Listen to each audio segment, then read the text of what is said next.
وهذا الصقر اللي خبرتنا عنه. الصقر. ولد كم باك.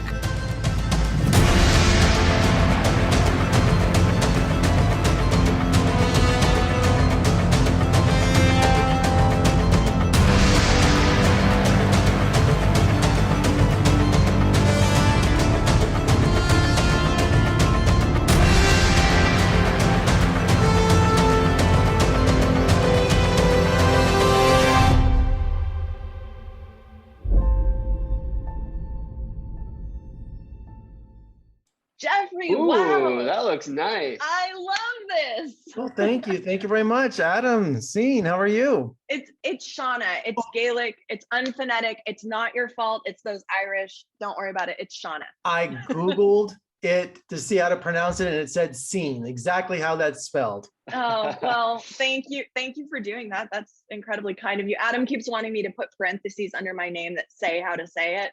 So And say maybe one more time for me. What is- Shauna. Oh, Shauna. Okay, that's easy to remember. Well, thank you both for joining me today to talk about the Falconer. I enjoyed it very much. And Thank Adam, you so much for having us. Oh, my pleasure. Let's start with you, Adam. How did you come across the story? Because it's based on true events, right? Yeah, it is. I was actually, it was about 10 years ago, a little over 10 years ago, I was traveling on another documentary, another film. It was a documentary about breakdancing all over the world called Shake the Dust. And I was in Yemen filming breakdancers there and met this like 14-year-old blonde kid who worked at the zoo. And he told me this crazy story of his best friend and how they were stealing animals from the zoo to try and help him get his sister out of a tough situation. And fast forward about a year or two later, we asked him if we could tell that story, and I told it to Shauna, and the rest is history. And Shauna, it just shows, you know, how desperate people are driven to do the wrong things, isn't it? I mean, sure. Enlighten me to that question or joke.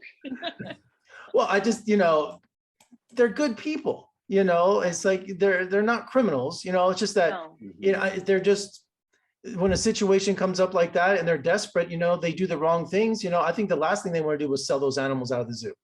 Yeah. Yeah. I think that that's really true. I think that for us, this story really is you know, we all live in different worlds based on the circumstances that we're in. And one of the things that Adam and I have experienced across the world as we've traveled and lived in different places is the immense amount of kindness and commitment to family and community and friendship that is universal to us humans. And what that means and what that looks like can look really different, right? Like in this case, it's first for Kai, I'm gonna steal this falcon to train it, and so I can set it free and it doesn't have to be in captivity anymore. And then for Tarek, I'm gonna steal these animals, and then later on more things evolve in order to get my sister out of an abusive marriage. And both of those things are done out of love and out of a really specific worldview of how the world works. And so, yeah, I hope that the movie really captures that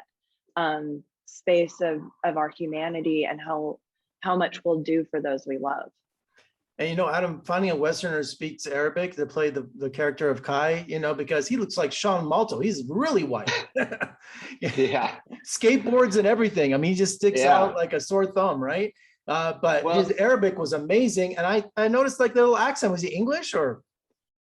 Yeah, he's actually English. We kind of made him into an international mutt a little bit. We wanted him to be a kid that had been raised around a lot of different languages, and so he speaks kind of a American with a British kind of a British tinge to it, and did phenomenal at. We had really great onset tutors for Arabic. He'd already learned a little prior to the film, but he did great learning more. And the real life Kai is, you know, has flawless Yemeni Arabic and does have blonde hair and sticks out like a sore thumb in Sana'a. So we wanted to try and convey that real life element. And Shauna, tell me about training the cast around the use of a falcon, because some of those scenes I was like on edge, because, you know, those are dangerous predators, you know? Totally. Well, let me take a step back and tell you about the falcon, which Amira, you know, falcons aren't like dogs or cats, or they're more like cats. They're not like dogs where you like train them and you have to be their boss. The only reason that a falcon comes back to the falconer is because they respect them enough. And so 2 days before our original falcon star came to our set, the falconer's brother took her out to fly her, and she didn't like the falconer's brother, so she booked it.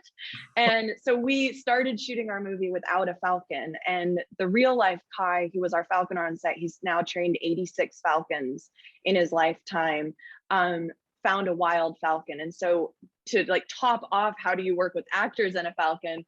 We were training the falcon throughout shooting, and then at the very end released her back into the wild. So a lot of it was really taking her, like her fear, but also her like learning about trust with these boys, and then also training them to respect her in that way. And so it's really, I think it, in a lot of ways, it really is mirrored on the screen as that relationship that's slowly being built. That moment when she flies to the glove for the very first time is actually the first time that she had flown that distance ever to a glove. So like our surprise is really like their surprise, and our surprise at that moment is really genuine. And it definitely made it, in some ways it was method acting at its core. No, it sounds like you're using a non-union falcon, so I won't say anything. Yeah. And Adam, the actors met their true life counterparts on the set. What was that moment like? That was one of the most special things about making this movie.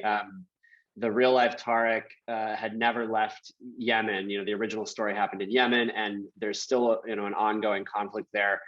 So we had to work for weeks in Oman to even get him safely to us on set. But it was really important that we get him there. He really wanted to be there. So it was amazing to see the two of them. They had not seen each other in 7 or 8 years. So just for the two original Kai and Tarek to be able to see each other again was special. And then for them to be able to sit and hang out with our actors and be able to consult on the story. And yeah, that was priceless, and one of the most memorable things I think I'll ever do in filmmaking, frankly. And finally today, Seanne, tell me about, you know, it's hitting the film festival circuit. How's the reaction and with the audiences, and how's that experience going? Oh my goodness, I'm actually at an Airbnb at Heartland Film Festival right now. We won Best Premiere this morning at Heartland Film Festival. I got to see it for the first time on the big screen actually on Tuesday, and I'm about to head out to another screening. And the love for it has just been incredibly genuine. We're also streaming at Bend and Portland right now. And then next week, it really launches off. We have an almost sold out screening at Newport Beach Film Festival on Friday, October 22nd.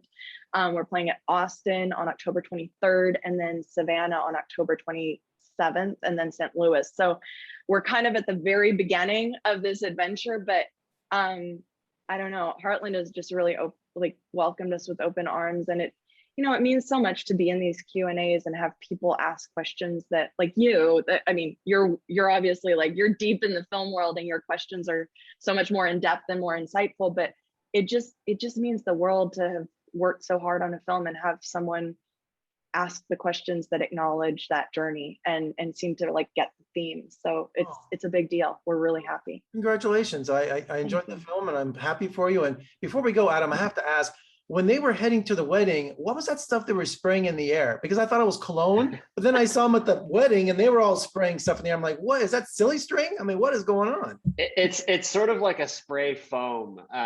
Flopping snow. Yeah, it kind of looks like, it kind of feels like snow. And when I went to a wedding in Yemen when I was filming that documentary where I first found this story. I had a similar experience, and I just really wanted to convey that same feeling that I had of being in the throng of men moving towards the bride.